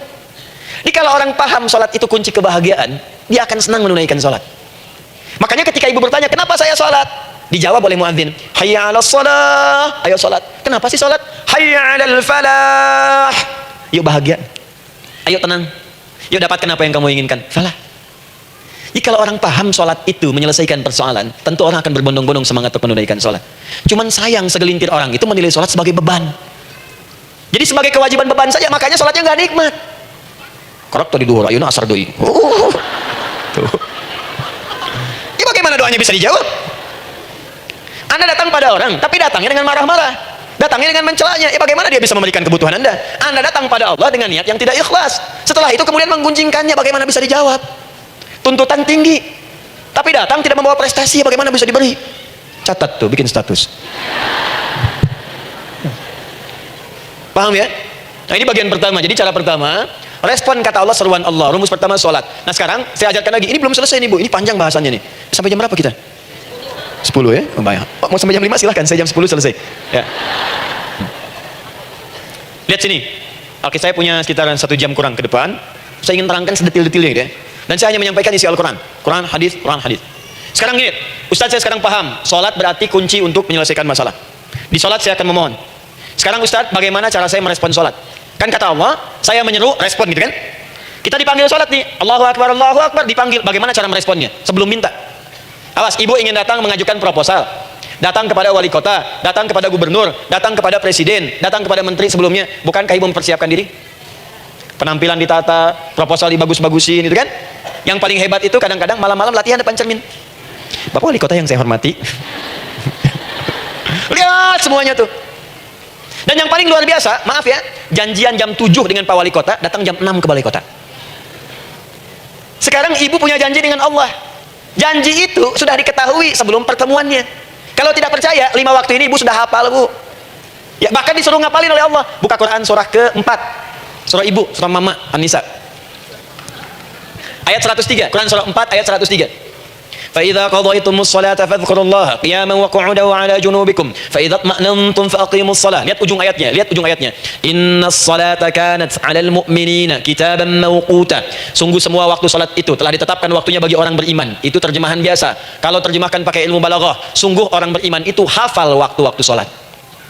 Tahu waktunya? Apalagi kalau di waktu itu ibu punya kepentingan, pasti hafal. Kalau ibu benar memprioritaskan sholat dan menilai sholat sebagai solusi hidup, menilai sholat sebagai kebutuhan, ibu pasti akan hafalkan itu, bu. Nih ya, ibu dapat bagian arisan nih, bulan ini misalnya. Dan memang bagian jatah ibu, demi Allah saya katakan, sebulan sebelumnya ibu sudah hafal tanggalnya kapan. Bahkan di kalender tuh diwarnain. Papa, bagian mama nanti bulan ini. Tuh. Dicatat semua, di tempat siapa, jam berapa, datang dengan penuh keceriaan dan kebanggaan. Luar biasa. Hanya untuk urusan dunia yang itu habis gitu. Jika dia tidak meninggalkan ibu, ibu yang meninggalkan dia duluan. Sekarang 5 kali sehari semua diberikan, bahkan lebih daripada dunia dan seisinya. Harusnya sih wajarnya dihafalkan waktunya dan ibu hafal. Ayo, subuh jam berapa sekarang? Lihat sini, bukan ke atas. Ditutup tuh. Tuh, sana tuh. Subuh jam berapa? Ayo ngelihat ke sana, 4:43. Zuhur jam berapa? Tuh, asar, maghrib, isya. Itu kan kunci ibadah. Dan kunci ijabah, kunci ibadah, kunci ijabah. Di situ ada pengabulannya. Ini gimana mau minta, waktu permintaannya aja nggak hafal. Gimana mau bermohon, datangnya aja telat. Karena itu, bagaimana cara merespon seruan Allah? Diaturlah di Quran surah kedua ayat 152, paling kanan sebelah bawah. Quran surah kedua ayat 152. Ibu masih ingat? Bukankah sholat disebut sebagai zikir? Masih ingat? Ya, di Quran surah ke-20 ayat 14. Wa aqimis sholata lidzikri, tunaikan sholat sebagai zikir kepadaku. Sekarang lihat ya, lihat ketentuan Allahnya. Kalau ibu dipanggil untuk sholat, dipanggil untuk zikir, cepat respon. Ibu cepat respon, Allah pun akan cepat merespon permintaan ibu. Lihat kalimatnya. Fadhkuruni adzkurkum. Fadhkuruni adzkurkum. Kalian mengingat saya, maka saya pun akan ingat dengan kalian. Kalian zikir kepada saya, ingat saya, kata Allah, maka saya pun akan ingat kalian. Di antara makna zikir, sholat. Jadi kalau ibu sholat mengingat Allah dengan cepat, maka Allah pun akan cepat mengingat kita. Contoh. Saya ambil waktu subuh misalnya. Di Bandung 4-3-3. 4-4-3. Oh, lihat kesan lagi terjadi perbedaan pendapat. Ya. Ada yang 4-3-3, ada yang 4-3-4, ada yang 4-3-5, dan seterusnya. Yang di tengah-tengah lah, 4-3-5 misalnya. Kalau 4-3-5. Lihat sini, fokus. Allahu Akbar, Allahu Akbar. 4-3-5. Dipanggil salat, diseru. Kan tadi rumusnya di Quran surah 2 ayat 186. Faliyastajibuli. Kalau diseru cepat jawab, gitu kan? Terus disuruh 4-3-5 adzan. Allahu Akbar, Allahu Akbar. Begitu diseru, ibu langsung datang. Ya Allah, sudah adzan, seruan nih, saya siap-siap, saya ingin minta sesuatu. Nah, orang yang datang saat dia diseru Allah, dia pun datang kemudian untuk menyerunya, maka Allah pun akan menjawab apa yang ia mohonkan saat ia bermohon kepadanya. Perhatikan, dipanggil oleh Allah lewat suara muadzin, Allahu Akbar, dia merespon cepat, siap salat. Maka dia pun ketika memanggil Allah, seketika Allah pun akan jawab padanya. Sesuai dengan kadar responnya. Dipanggil saat itu, dia menjawab. Maka Allah pun akan ingat kepadanya hanya saat dia memanggil saja. Di saat panggil, diingat. Panggil, diingat. Jelas? Ini yang hebat. Dipanggil 4-3-5. Allahu Akbar, Allahu Akbar. Dia sudah ingat dari sejak jam 3:45. Dia bangun jam 3. Bisa. Padahal belum dipanggil. Datang. Bahkan Masya Allah, melakukan warming up dulu. Tahajud. Istighfar. Baca Al-Quran sebelum dipanggil. Masya Allah bu, ibu mau datang misalnya ke istana, janjian jam 7, datang jam 6. Di situ ibu kerjakan yang baik-baik dulu. Wah lihat, terus kelihatan CCTV kan. Wah ini orang bagus banget nih, mulia, bagus. Sampah diambilin, disapu. Kelihatan. Itu ibu belum datang, udah dipanggil duluan. Ada orang yang belum dipanggil sudah datang menghadap Allah. Tahajud dia, zikir dulu, istighfar dulu. Ini orang, maaf ya, walaupun dia belum memanggil Allah, Allah sudah menyelesaikan semua persoalannya. Di orang-orang yang selalu ingat kepada Allah, walaupun Allah dalam waktu tidak memanggilnya, maka Allah akan mengingatnya sekalipun orang ini belum bermohon kepadanya.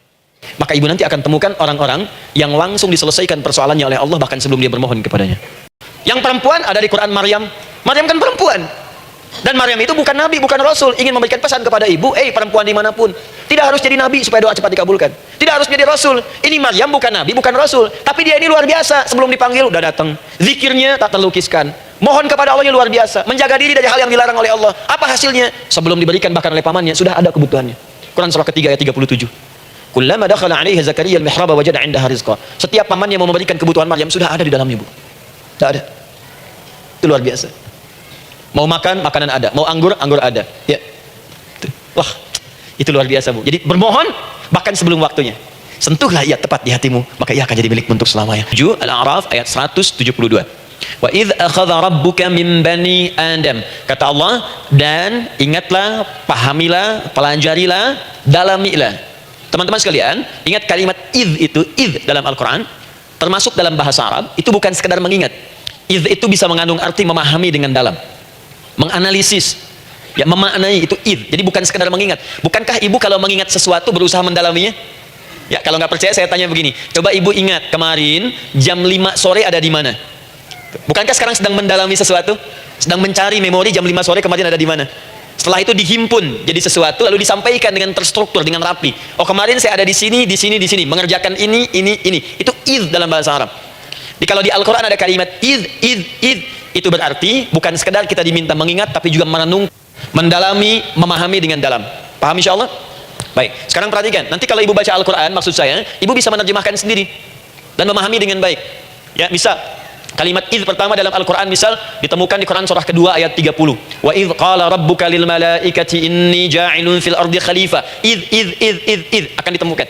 Nah, sekarang ayat tentang korelasinya dengan doa, kita buka Quran surah ke-7 tadi ayat 172. Wa idh akhadha rabbuk, dan pahami ya kata Allah, renungkan ya, maknai dengan dalam. Ketika Allah menyampaikan, membuat komitmen dengan semua anak cucu Adam tanpa kecuali. Semuanya. Ingat kalau ditemukan kalimat Bani Adam disebutkan 7 kali dalam Al-Quran. Ya, berapa kali? 7 kali. Kalimat Bani Adam.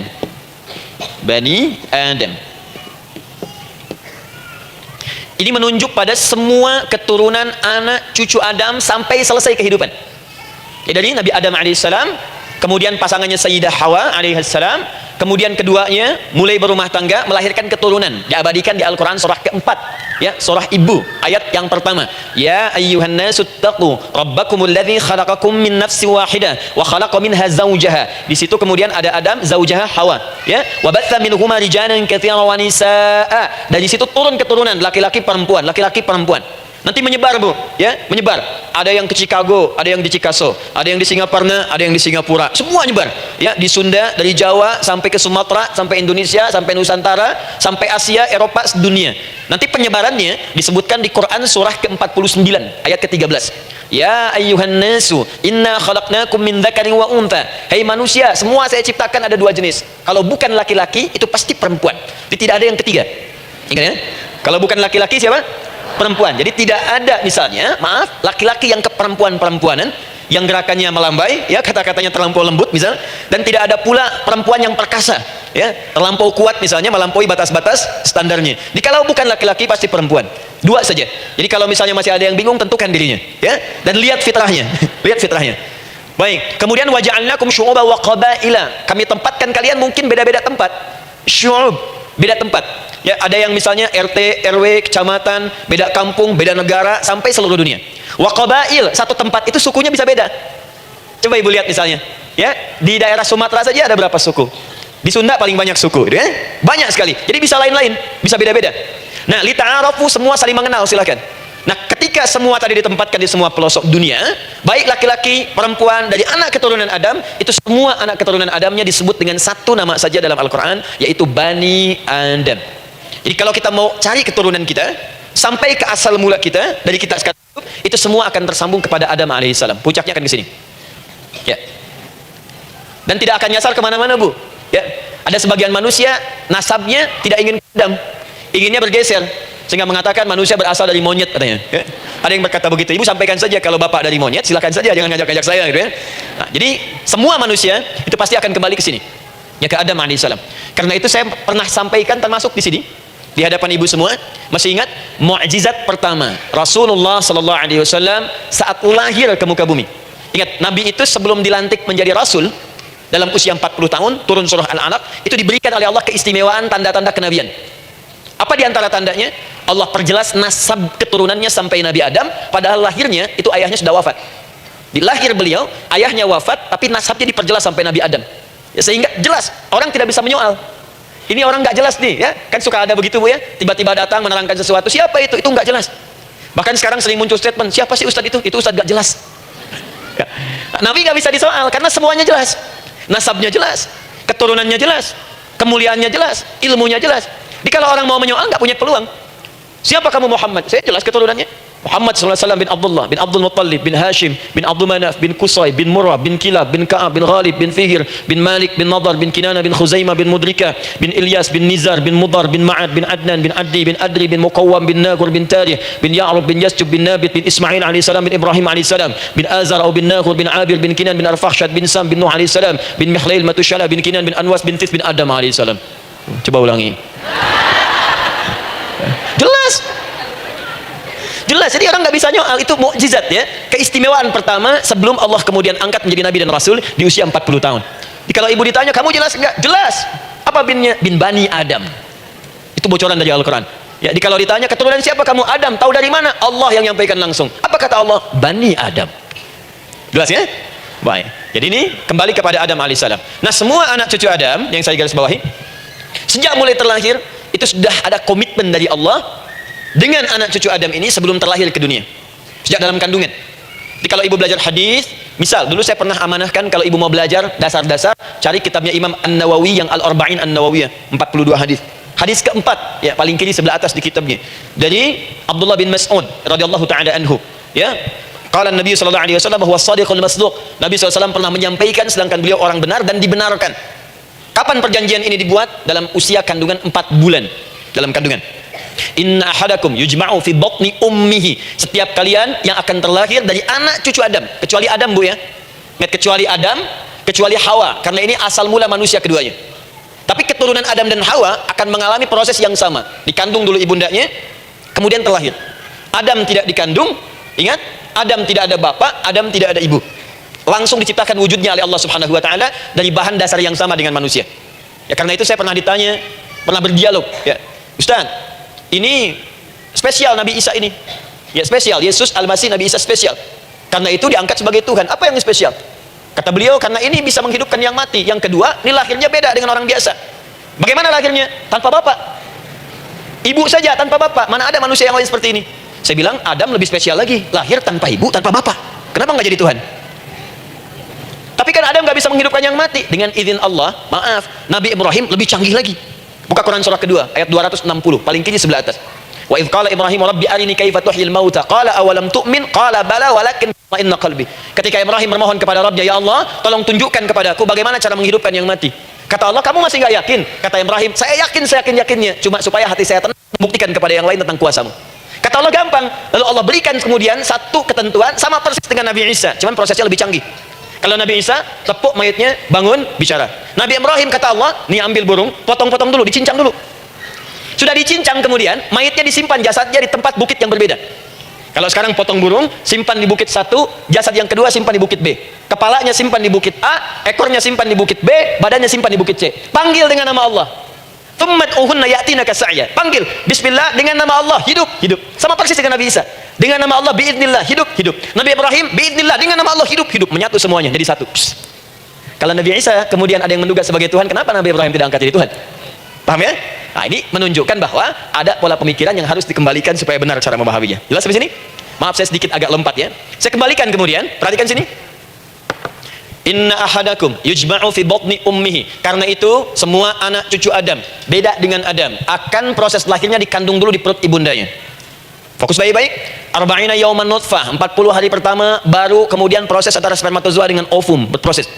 Tsumma yakunu mithla dzalika, kemudian alaqah. 40 hari yang kedua jadi alaqah, zigot yang menempel di dinding rahim. Tsumma yakunu mithla dzalika mudghah. 40 hari ketiga berbentuk mudghah, sudah mulai berbentuk daging sekeratan, ada bentuknya. Dan usianya sudah 4 bulan, 40 hari ketiga, 120 hari. 120 hari. Tsumma yursalu ilaihil malak, kemudian diutuslah malaikat, fayanfukhu fihi ruh, maka ditiupkan roh ke dalamnya. Jadi ingat, kalau di antara sini, di antara kita ada ibu misalnya yang tengah hamil, tengah mengandung, ingat baik-baik, atau keluarganya, kerabatnya, usia 4 bulan itu roh sudah ditiupkan. Di kandungan sudah ada rohnya. Hati-hati ya. Berapa bulan? 4 bulan. Karena itu nanti ada ayat dalam Al-Quran, Quran surah ke-7 ayat 189. Di posisi ini harus banyak berdoa dan beramal soleh. Ingat ya, berdoa, beramal soleh, minimal minta kepada Allah. Da'awallaha rabbahuma la in ataitana sholihah lanakunanna minasyakirin. Minta banyak kepada Allah, ya Allah jadikan anak saya anak yang soleh, jadikan anak saya anak yang soleh. Dari usia itu 4 bulan sampai ke atas menjelang lahiran. Nanti diiringi oleh amal soleh kedua orang tuanya. Ini sudah penelitian dokter muslim khususnya di Asia Tenggara. Saya diskusi dengan seorang dokter muslim, ternyata ada korelasi amal soleh yang dikerjakan kedua orang tua, ayah dan bunda, atau calon ayah dan bunda, kepada anak yang sedang dikandung, yang belum dilahirkan. Jadi kalau orang tuanya rajin baca Al-Quran, itu berpengaruh ke anak, Bu. Dan penelitian terkini, itu mempercepat anak itu menjadi seorang penghafal Quran ketika lahir. Ya, pernah satu kali dibacakan Al-Quran, posisi janin itu berubah. Seperti sujud gitu. Itu penelitian sudah di MRI waktu itu dilihat ya, kelihatan. Jadi ada korelasi antara kesolehan orang tua dengan kesolehan anak yang sedang dikandung. Hati-hati ya. Tapi yang penting diketahui adalah dalam usia kandungan 4 bulan itu disebutkanlah isyarat di Quran surah ke-7 ayat 172 terjadi perjanjian komitmen dengan Allah Subhanahu wa taala. Apa perjanjiannya? Wa idz akhadha rabbuka min bani adama min zuhurihim dzurriyyatahum wa asyhadahum ala anfusihim. Lihat perjanjiannya, saya fokus di kalimat ini, alastu bi rabbikum. Apakah engkau akan berkomitmen saat ini? Bersaksi? Karena kalimatnya bersaksi. Wa asyhadahum, dan mereka bersyahadat, bersaksi, komitmen. Di komitmennya menggunakan kata syahadat di sini. Karena itu nanti setiap bayi yang sudah terlahir dari rahim ibu manapun itu berada dalam keadaan suci karena sudah bersyahadat dalam perut ibundanya. Masih ingat hadis ini? Kullu mauludin yuladu 'alal fitrah. Setiap yang terlahir dari rahim perempuan manapun itu membawa fitrah. Apa di antara fitrah yang dimaksudkan itu? Fitrah keislaman, fitrah mengakui Allah sebagai Tuhan. Itu nanti ada di Quran surah ke-30 ayat ke-30, paling kanan sebelah atas. Quran surah 30 ayat 30. Fa'aqim wajhaka lid-dini hanifa. Hai setiap manusia, fa'aqim wajhaka, hadapkan, pasrahkan, arahkan dirimu sepenuhnya. Lid-dini, pada ketentuan ad-din, hanifa, dengan lurus. Di setiap manusia itu punya fitrah untuk beragama, punya kecenderungan untuk mencari Tuhan. Silakan ibu cek, manusia manapun yang pernah hidup itu pasti akan mencari Tuhan. Silakan. Karena itu Allah beri jalan, begini cara mencarinya. Fitratallahi allati fataran nasa 'alaiha, itulah fitrah manusia yang telah Allah berikan pada dirinya bahkan sebelum dia terlahir. Di antara fitrah manusia ada kecenderungan untuk mencari Tuhan. Ada kecenderungan untuk mendekat kepada Allah. Bahasa Qur'annya din, lid-dini hanifa. Apa itu din? Itulah Islam. Quran surah ke-3 ayat 19. Inna dina indallahil Islam. Karena itu silakan cek, semua orang itu pasti akan mencari Tuhan. Setiap manusia. Ada yang melihat kayaknya ada di hewan, kayaknya ada di pohon, kayaknya ada di alam, kayaknya ada di patung, kayaknya ada di... mencari dia. Terus Allah beri jalan. Kalau kamu ingin mencari yang benar, din yang dimaksud Islam, diberikanlah tuntunan dalam Islam. Jelas sampai sini? Baik, karena itulah kemudian setiap bayi yang terlahir itu disebut oleh Nabi dia suci, dia bersih karena telah membawa risalah Islam dalam dirinya. Hanya sayang nanti fa abawahu yuhawidanihi aw yunassaranihi aw yumajjisanihi. Lingkungan nanti akan berubah dia keluar dari fitrahnya. Bisa dipengaruhi, tiba-tiba berubah misalnya keyakinan. Bisa karena kejadian tertentu dia jauh dari Allah Subhanahu wa taala. Dia muslim, cuman karena kondisi tertentu, pekerjaan menjauhkan dia dari Allah, lupa salat. Telenovela menjauhkan dia dari Al-Qur'an. WhatsApp, Facebook, media sosial melupakan dia dari ibadah. Coba ibu, kalau online setiap hari berapa kali dengan media sosial? Ganti status. Online dengan Allah berapa kali dalam sehari? Coba hitung. Online dengan Allah yang paling maksimal kan sholat fardu 5 kali. Kalau 1 kali 5 menit kali 5 cuma 25 menit. 25 menit online dengan Allah. Berapa menit online dengan media sosial yang tidak nyata? Dan cita-cita masuk surga. Ayo sini. Nah, saya belum selesai. Jadi yang pertama, dalam perjanjian 4 bulan ini, pertama ada komitmen bersyahadat menuhankan Allah. Tapi yang kedua, ini yang dahsyat. Perhatikan kalimatnya, fokus. Saat Allah memperkenalkan dirinya dalam kandungan kita, usia 4 bulan itu, dengan nama apa Allah memperkenalkan dirinya? Coba lihat ayatnya. Alastu bi rabbikum, dengan nama Rabb. Wa idz akhadha rabbuka min bani adama dzurriyyatahum, awas, wa asyhadahum ala anfusihim alastu bi rabbikum, dengan nama Rabb. Nah ibu sekalian, kata Rabb ini itu berasal dari kata ar-rububiyah. Ar-rububiyah yang berarti sifat merawat, memberikan semua kebutuhan. Saya ulang ya, merawat, memberikan semua kebutuhan, sudah, menyayangi, memaafkan, mengasihi, mengampuni. Masya Allah. Merawat, memenuhi sebuah kebutuhan, menyayangi, memaafkan, mengampuni.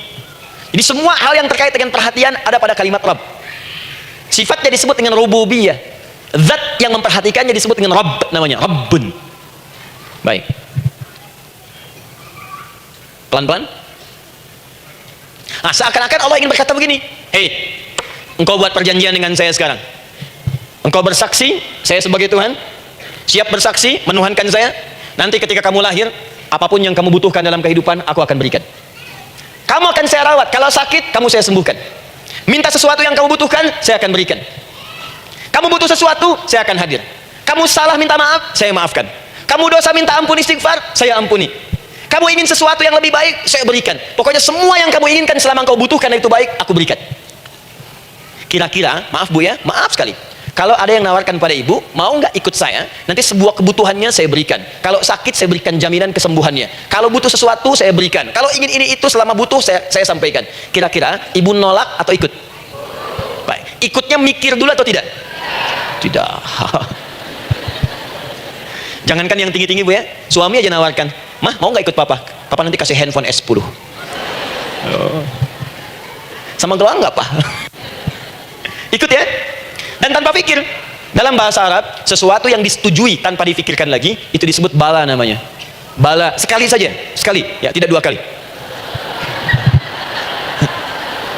Tidak ditambah, tidak dikurangi. Ingat, kalau Allah sudah sampaikan kalimat, jangan tambah, jangan kurangi ya. Bala, tidak ditambah, nggak, tidak disebutkan 2 kali. Bala. Ya. Bala itu artinya siap. Ya, tanpa pikir. Karena memang nggak ada yang dipikirkan lagi. Apa yang mau dipikirkan? Semua kebutuhan dikasih, semua keinginan dikabulkan sepanjang baik. Kalau sakit ada jaminan disembuhkan, dikasihi, disayangi, salah dimaafkan. Ya, kalau dosa diampuni. Apalagi yang kurang, nggak ada aib, nggak ada yang kurang, sempurna semua. Kita katakan bala tanpa pikir. Karena itu, perhatikan, setiap kita kemudian ibu sekalian datang terlahir ke bumi, mengalami kehidupan, fitrah kita setiap mendapatkan kebutuhan kita akan menyebut nama Allah Subhanahu wa taala dengan nama yang telah dijanjikan itu. Silakan ibu cek. Bukankah ibu ketika ada kesulitan memohon kepadanya? Ya Allah, tolong sembuhkan ya Allah. Ya Allah, lancarkan ya Allah. Ya Allah, sukseskan suami saya. Ya Allah, tenangkan kehidupan rumah tangga kami. Ya Allah, anugerahkan solusi. Ya Allah, sembuhkan ibu saya. Semua minta kan? Dan dahsyatnya, ketika ibu memohon kepada Allah itu, ibu gunakan kalimat yang telah disepakati ketika Allah sampaikan kepada kita. Rabb, Rabb, Rabb. Perhatikan, kalau ibu berdoa, doa apa paling favorit? Rabbana atina fid dunya hasanah, fil akhirati hasanah, wa qina. Doa apa itu? Sapu jagat. Bu bayangkan, Nabi aja nggak tahu tuh istilah itu sapu jagat. Ibu. Wah, masya Allah, Indonesia kreatif, luar biasa. Ada doa sapu jagat, ada doa sapu nggak ada jagatnya, ada doa jagat nggak ada sapunya. Pokoknya luar biasa lah. Ya. Ya, lihat, bukankah kalimatnya dibuka dengan Rabb? Rabbana atina fid dunya hasanah. Rabbana zalamna anfusana wa illam taghfir lana wa tarhamna lanakunanna minal. La yukallifullahu nafsan illa laha ma kasabat wa 'alaiha mak. Perhatikan, Rabbana la innasina Rabbana Rabb. Ini ayatnya. Sapu jagat Quran surah 2 ayat 201. La yukallifullahu Quran surah 2 ayat 286. Rabbana zalamna Quran surah 7 ayat 23. Yang ingin saya sampaikan, setiap kita butuh sesuatu, kita menyebut namanya dengan kalimat Rabb. Kenapa kita katakan Rabb? Karena Allah sendiri menyebutkan dengan kalimat Rabb. Alastu bi rabbikum, saya nanti adalah Tuhan yang akan memperhatikan kalian, menyayangi kalian. Saya Tuhan yang akan merawat kalian, memberikan semua kebutuhan. Makanya ibu tuh kalau ada persoalan nagih seakan-akan ke Allah. Ya Allah, kan engkau yang berjanji kepada saya. Engkau yang berjanji, engkau yang menepati ya Allah, karena engkau Tuhan. Kalau manusia, dia berjanji, dia yang mengingkari. Dia awali, dia yang akhiri. Tapi engkau beda ya Allah. Kenapa? Engkau berjanji, engkau yang menepati. Quran surah ketiga ayat 9. Innallaha la yukhliful mi'ad. Engkau yang berjanji, engkau yang menepati. Engkaulah awal dan akhir dari semua hal. Engkau mengatakan saya Rabb yang akan memberikan semua kebutuhan. Sekarang saya butuh ya Allah. Engkau berjanji akan menyembuhkan, sekarang saya sakit ya Allah. Engkau berjanji akan memberi solusi, sekarang saya sedang punya masalah ya Allah. Engkau berjanji akan memberikan kesuksesan, sekarang saya sedang menapaki itu ya Allah. Makanya ibu sebutkan kalimat Rabb, Rabb, Rabb, Rabb. Jadi sesungguhnya doa itu adalah fitrah dari setiap manusia, karena mulai dibangun komitmen sebelum dia dilahirkan ke muka bumi. Jadi kalau kita bicara tentang doa, doa itu fitrah kehidupan bagi setiap manusia. Hidup. Sekaligus penanda komitmen yang membedakan antara Khalik dengan makhluk. Hamba dengan Allah, manusia dengan Tuhan. Kan Allah katakan, saya Rabb ya, saya yang ngasih, saya yang Tuhan. Berarti kita yang makhluk kan? Kita yang butuh kan? Allah yang memberi, kita yang butuh. Untuk membedakan mana yang butuh, mana yang ngasih, maka pembedanya adalah doa. Jadi kalau ada manusia yang nggak pernah doa selama hidup, itu tandanya ada yang salah dengan kehidupannya. Karena seakan-akan dia nggak butuh Tuhan.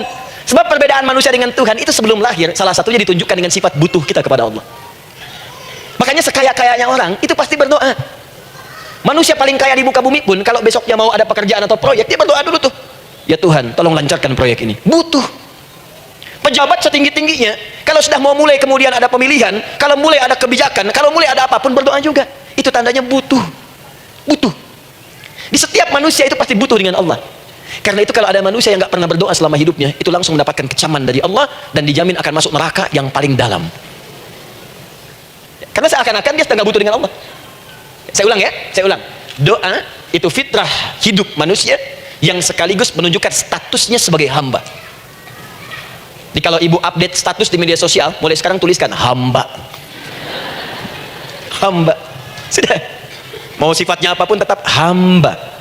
Ya, mau pejabat, mau orang kaya, mau cukup, mau macam-macam, mau ustadz, mau syekh, mau habib, tetap ujungnya hamba. Dan butuh penghambaan itu diwujudkan dalam bentuk doa. Muncullah Quran surah ke-40 ayat ke-60. Wa qala rabbukum, rabb, selalu rabb. Wa qala rabbukum ud'uni astajib lakum. Innal ladzina yastakbiruna an ibadati, awas, sayadkhuluna jahannama dakhirin. Allahu akbar. Dan Rabbmu berfirman, mengingatkan kembali kepada kalian semua, hei hamba-hambanya, kalau ada kebutuhan, kalau ada masalah, kalau ada permintaan, kata Allah, ayo doa sama saya, minta. Kan kita sudah bikin perjanjian. Makanya Allah katakan, kalau punya masalah, bu, berdoa, bukan mengeluh. Kalau punya persoalan, bu, berdoa, bukan bikin status. Rasanya aku tidak sanggup, ditulis di Facebook. Apain?